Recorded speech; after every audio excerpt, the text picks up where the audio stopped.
কবিতার নাম ট্রেন, লিখেছেন আহসান হাবীব। আমরা ভালোবাসার কথা বলছিলাম, আমরা ভালোবাসার মহিমার কথা বলছিলাম, আর ভালোবাসা ভালোবাসা বলে অন্ধকার সচকিত করে তুলেছিলাম।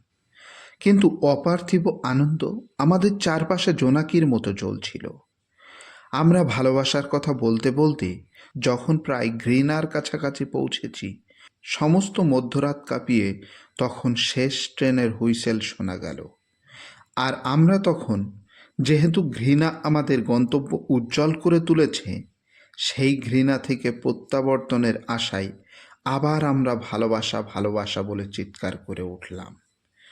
আমরা ভোরের বাতাসের কথা, মধ্যাহ্নের রৌদ্রের কথা এবং গোধূলির রক্তিম ছায়ার কথা বলতে বলতে চারপাশের অন্ধকার পরাভূত করার প্রতিজ্ঞায় যখন অটল, তখন স্টেশনের শেষ বাতিটি নিভে গেল।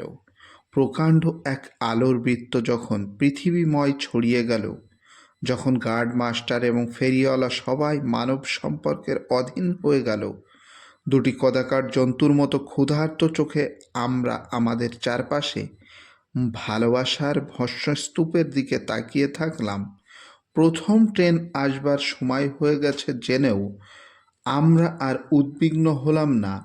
আমরা শেষ ট্রেনের অপেক্ষায় থাকব এমনও মনে হলো না।